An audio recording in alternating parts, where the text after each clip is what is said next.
اللہ تکبر کرنے والے، اکڑنے والے، غرور کرنے والے، فخر کرنے والے سے انجام اللہ سے بدلہ لیتے. ایک متکبر کا انجام تو دیکھ لیجئے. تکبر کیا ہے؟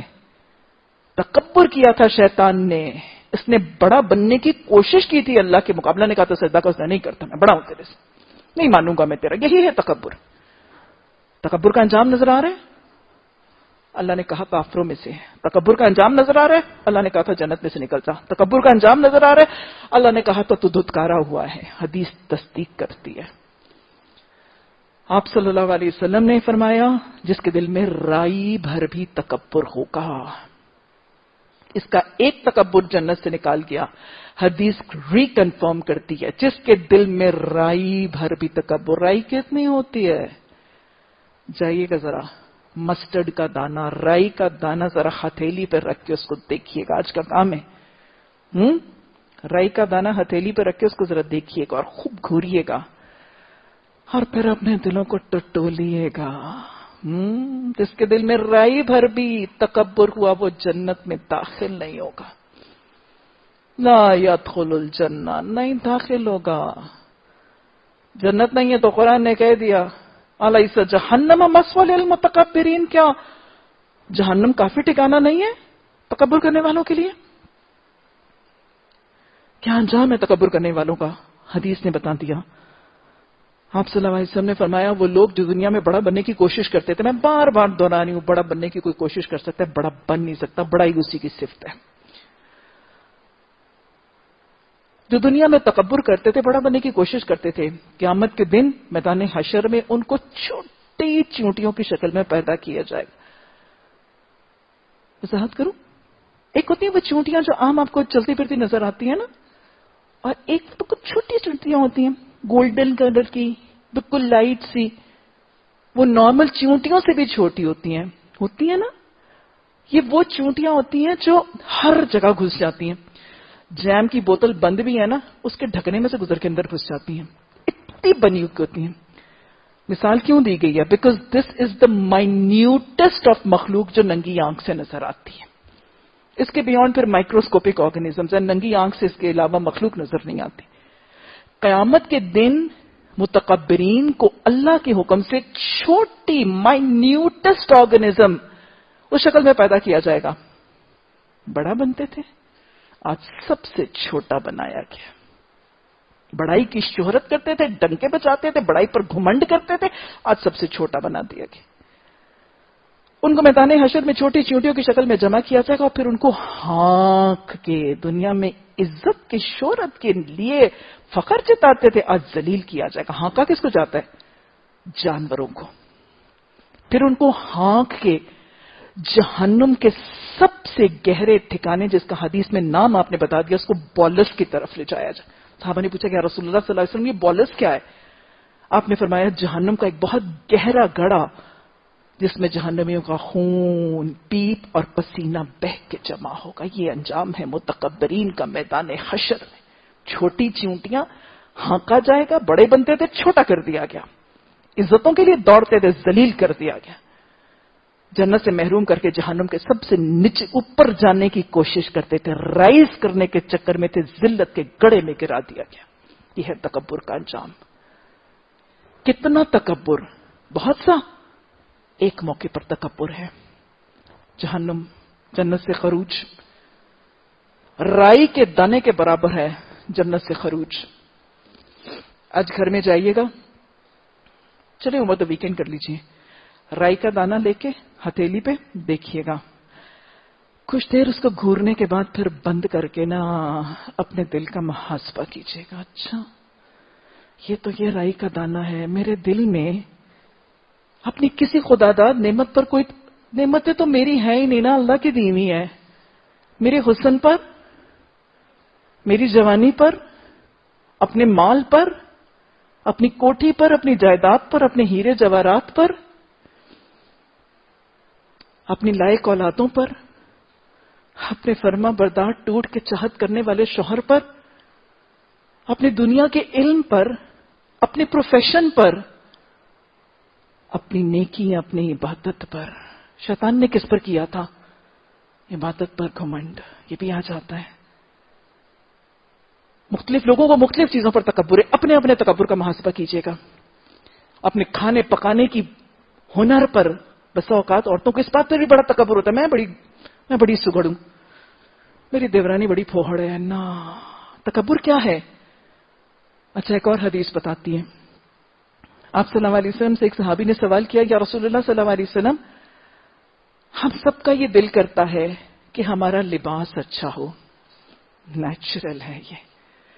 ہم سب کا دل کرتا ہے کہ ہمارا لباس اچھا ہو. ہمارے ہاتھ میں جو کوڑا ہے، سواری کے لیے کوڑا پکڑتے تھے، جو ہمارے ہاتھ میں چیزیں، ہمارے ہینڈ بیگز ہیں، ہمارے موبائلز ہیں، ہمارا بھی دل کرتا ہے وہ اچھا ہو. ہر دور میں ہاتھ کی چیزیں فرق ہوتی ہیں نا. ہم سب کا دل کرتا ہے کہ ہمارا لباس اچھا ہو، ہمارے ہاتھ میں جو کوڑا ہے وہ اچھا ہو. کیا یہ تکبر ہے؟ The desire to own and possess something expensive, something above the rest. کیا یہ تکبر ہے؟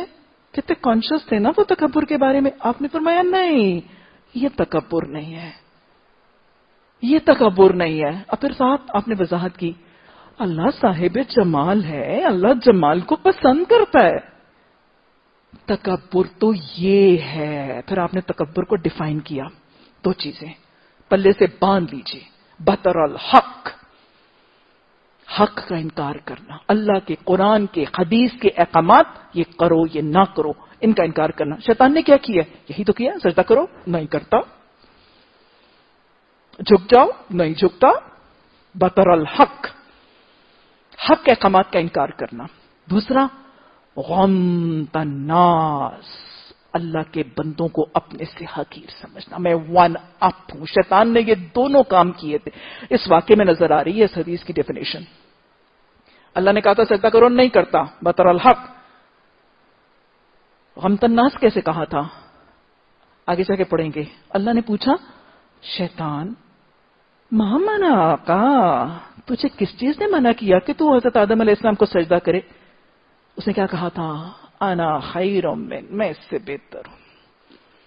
خلقتنی من نار وخلقتہ من طین، اللہ تو نے مجھے آگ سے بنایا، اس کو تو نے مٹی سے بنایا. یہ تکبر تھا. اپنے آپ کو، اپنی تخلیق کو، اپنے اوریجن کو، اپنے سورس کو حضرت آدم علیہ السلام سے بہتر سمجھا تھا. اب سمجھ آیا تکبر کیا ہے؟ دو چیزیں تکبر ہے. قرآن اور حدیث کے احکامات کو جاننے، سیکھنے، سمجھنے کے بعد یہ سمجھنا کہ نعوذ باللہ یہ ٹھیک نہیں، میرا طریقہ ٹھیک ہے، میری برادری کا طریقہ ٹھیک ہے، میرے معاشرے کا طریقہ ٹھیک ہے، میرے کانسیپٹس، میری آئیڈیالوجی، ہمارے اصول ٹھیک ہیں. یہ تکبر ہے. یہ میں نے اس دن آپ کو انکار حق کی ایک وجہ میں تکبر بتایا تھا. یہ تکبر ہے. جو میں لباس پہنتی ہوں وہ بہتر ہے. نعوذ باللہ ثم نعوذ باللہ، اللہ کا وضع کردہ لباس التقویٰ، یہ شاید آج ایکسیپٹیبل نہیں ہے، چالو نہیں ہے. یہ کیا ہے؟ یہ تکبر ہے. اور دوسرا تکبر، اپنے آپ کو اپنی دنیاوی خداداد صلاحیتوں میں کسی سے ون اپ سمجھنا، کسی سے بہتر سمجھنا. میں حسن میں علم میں فہم میں فراست میں عبادت میں نیکی میں کسی چیز سے فلاں سے بہتر ہوں. یہ تکبر ہے. شیطان نے یہی دو کیے تھے. اور اس کا اگر رائی کے برابر بھی معاملہ ہوا تو جنت سے نکالے جانا، کفر کا سٹیمپ، جہنم میں داخل کیا جانا. اللہ نے شیطان کے لیے کہا تھا، لَأَمْلَأَنَّ جَهَنَّمَ مِنْكُمْ أَجْمَعِينَ، اے شیطان میں تجھے بھی بھر دوں گا، تیرے سمیت باقیوں کو بھی بھر دوں گا جو تیری پیروی کرے گی. تین چیزوں کا یہ انجام ہے. سمجھ آ گیا؟ اللہ کے احکامات کا انکار، سجدوں کا انکار اور تکبر. سمجھا گیا ہمیں شیطان کا رویہ. اللہ نماز کی توفیق، سجدوں کی کثرت، انکار حق سے بچنے اور تکبر سے اجتناب کی توفیق عطا فرمائے. استغفر اللہ ربی من کل ذنب واتوب الیہ. اچھا، جب حضرت آدم علیہ السلام کو انکار کر گیا تو پھر اللہ نے کیا کہا؟ اس کا قصہ تو آگے آئے گا، کہیں میں بہت دفعہ آئے گا کہ حضرت آدم علیہ السلام کے سجدے کے انکار کے بعد اللہ نے شیطان کو کہا، شیطان نے اللہ سے مکالمہ کیا. وہ مکالمہ کہیں اور آئے گا.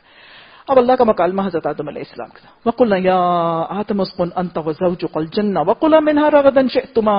اے آدم، تو اور تیری بیوی، آدم علیہ السلام اور حضرت حوا، ان دونوں کو کہہ دیا کہ تم دونوں جنت میں رہو. اور جنت میں کیا کرو؟ آپ کو پتا جنت کے انعامات میں سے ایک رغدن، کھلم کھلا، بے روک ٹوک، کھاؤ جہاں سے تمہارا دل کرتا ہے. جنت کی نعمتوں میں سے ایک نعمت اللہ قرآن میں کہتا ہے نا وَلَهُم مَا يَشْتَهُونَ، ان کے لیے وہ ہے جو وہ چاہیں گے. اللہ نے کہا جاؤ کھلی چھٹی ہے، گو ایٹ، جہاں دل کرتا ہے کھاؤ پیو مزے کرو. ایک کام وَلَا تَقْرَبَ هَٰذِهِ الشَّجَرَةَ فَتَكُونَا مِنَ الظَّالِمِينَ. دیکھو تم دونوں اس درخت کے پاس نہ جانا. یہ درخت کیا تھا؟ سورہ بقرہ میں صرف هَٰذِهِ الشَّجَرَةَ کہا گیا ہے. درخت کا نام قرآن میں نہیں آیا، کہیں قرآن میں نہیں آیا.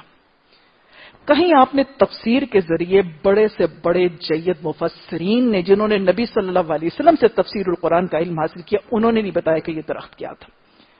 حدیث میں کہیں نہیں آیا کہ یہ درخت کیا تھا. ہاں اسرائیلیات میں جو تحریف کا شکار ہو گئی ہیں وہاں پہ کچھ تذکرہ ہے. عیسائیوں کا خیال ہے کہ یہ سیب کا درخت تھا. وہ شاید آپ نے قصہ سن رکھا ہوگا. وہ کہتے ہیں کہ جب وہ سیب کا درخت تھا اور حضرت آدم علیہ السلام نے وہ سیب کھایا تھا، اور جب معاملہ پتا چلا کہ مجھ سے غلطی ہوئی ہے تو جلدی جلدی نکلنے لگے تو گلے میں پھنس گیا. اور بسا اوقات یہ گلے کا وہ جو ایک پورشن لوگوں کا زیادہ نمایاں ہوتا ہے وہ اسی لیے کہ وہ سیب پھنس گیا تھا گلے میں. اس کو ایڈمز ایپل کہتے ہیں. عیسائیوں کے نزدیک وہ سیب کا درخت تھا. کچھ مفسرین لکھتے ہیں کہ وہ گندم کا پودا تھا. حالانکہ ایسی کوئی بات نہیں، نہ قرآن نے بتایا نہ حدیث نے بتایا. ہمیں اس کی قرید میں جانے کی ضرورت نہیں ہے. واٹ از امپورٹنٹ از یہ درخت سگنیفائی کس چیز کو کرتا ہے، یہ سمبلائز کس کو کرتا ہے، یہ نشاندہی کس کو کرتا ہے. یہ درخت علامت ہے بھائی اللہ کی نواحی کی. اللہ نے یہ درخت ایک علامت کے طور پر مکمل کیا ہے. وہ گیہوں ہے، وہ گندم ہے، وہ سیب ہے، وہ کیلا ہے، وہ کھجور ہے، وہ جو بھی ہے، دیٹ از ناٹ امپورٹنٹ. یہ سمبلائز کرتا ہے کہ اللہ نے کہا تھا اس جنت میں رہنے کے لیے جن چیزوں سے میں روکوں گا ان سے رکنا ہے. یہ اللہ کے ڈونٹس کی علامت تھی. اللہ کے ڈونٹس کی علامت تھی. دو علامتیں سمجھ میں آ رہی ہیں. شیطان نے اللہ کا ڈو نہیں کیا تھا، جنت سے نکل گیا. انہوں نے اللہ کے ڈونٹ کا احترام نہیں کیا، جنت سے نکل گیا. بات سمجھ میں آ گئی؟ اللہ کے امر کو نہیں مانو گے کافر بن کے نکال دیے جاؤ گے. اللہ کے نواحی کا احترام نہیں کرو گے نکال دیے جاؤ گے. حلال حرام نیکی گناہ جائز ناجائز کے تصور کو سمجھاتا ہے یہ واقعہ.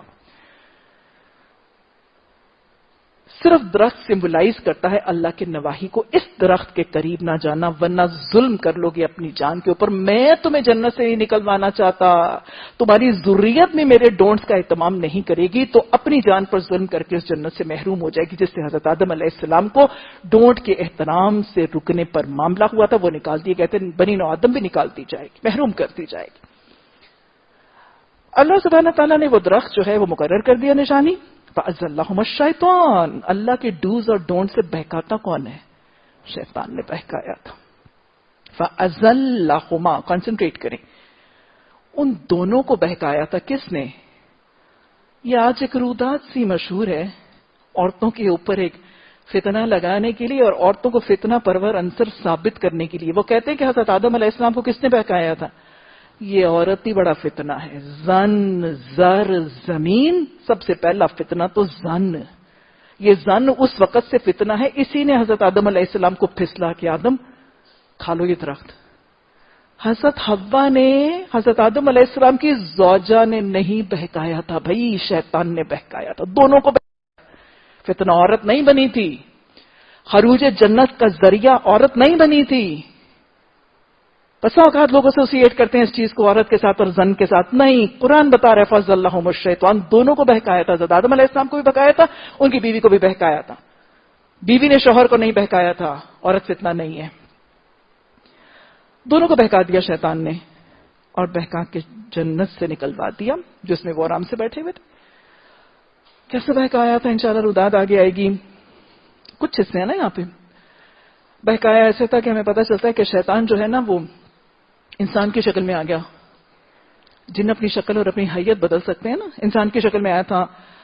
حضرت آدم علیہ السلام کے ساتھ اٹھنے بیٹھنے لگا تھا، آنے جانے لگا تھا. بس دوستی کی طرح ڈالی تھی اور دوستی بنا لی تھی اس نے.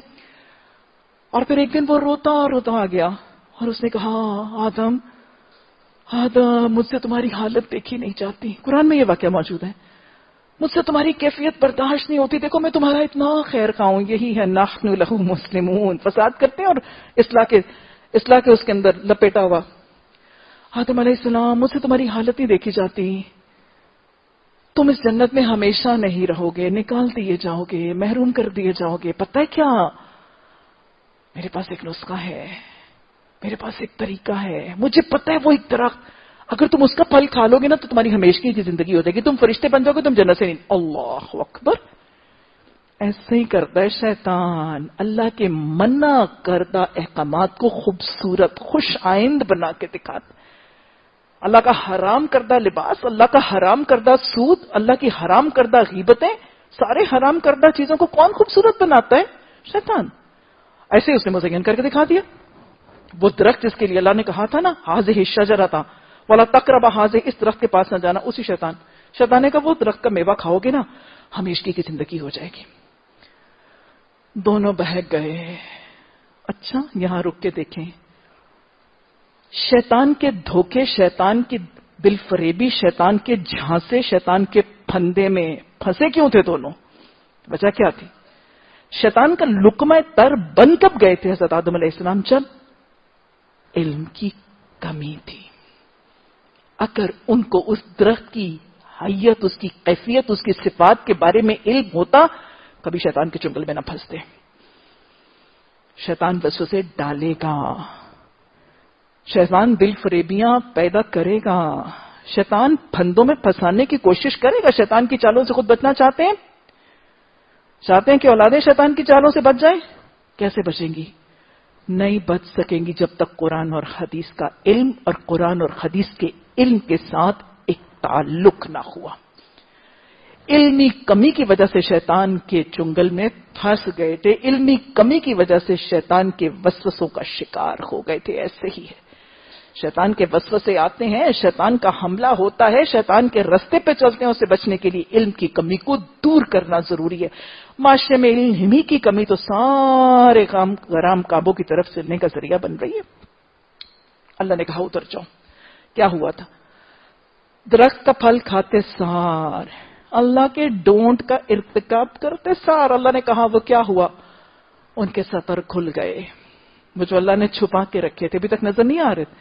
حضرت آدم علیہ السلام کا سطر بیوی کو اور بیوی کا سطر حضرت آدم علیہ السلام کو ابھی تک نظر نہیں آ رہا تھا. اب آگے جا کے ہم پڑھیں گے جب سطر کھل گئے، حیا ایک فطری جذبہ تھا. وطفقا یخطفان من ورقۃ الجنہ، وہ جنت کے پتوں سے اپنے سطر کو ڈھانپنے لگے کیونکہ حیا ایک فطری جذبہ تھی. شیطان نے ان سے ان کا لباس چھین لیا. اب جب لباس اتر گئے پھر اللہ نے کہا قلنا اہبطوا منہا جمیعا. سمجھ میں آئی جنت سے خروج کیوں ہے؟ اللہ نے کہا یہ نہ کرو. اللہ کے نہ کو کرنے سے رکنے پر کیا ہے؟ اتر جاؤ جنت سے. اللہ کے ڈوز کو کرنے کا انکار اور اللہ کے ڈونٹس کو کرنا جنت سے خروج کا ذریعہ. اللہ حلال اور حرام ڈوز اینڈ ڈونٹس کا اہتمام سکھا دے. اللہ نے کہا تم سب کے سب اس جنت سے نکل جاؤ، تمہارے باز تمہارے دشمن ہے. کون؟ شیطان، ذریت بنی آدم علیہ السلام کی ذریت کا دشمن ہے. اور تم اس زمین میں چلے جاؤ، وہاں تمہارے رہنے کا ٹھکانہ، تمہیں بہت سے فائدے ملیں گے. خاص وقت تک. کون سے وقت تک؟ قیامت کے وقت تک، سور کے پھونکے جانے کے وقت تک. فتلقا، یا تمہارے موت کے وقت تک. رب روٹ گیا. روٹے ہوئے رب کو حضرت آدم علیہ السلام نے کیسے منایا؟ فتلقى آدم من ربه کلمات فتاب علیہ انہ هو التواب الرحیم. بات سمجھ میں آئی؟ سب حضرت آدم علیہ السلام سے رب کی نافرمانی ہو گئی، دانستہ نہیں کہ یہ بھول چوک سے ہوئی ہے، غیر ارادی طور پر کی ہے، لیکن ہو گئی. رب روٹ گیا. نافرمانی سے رب روٹتا ہے.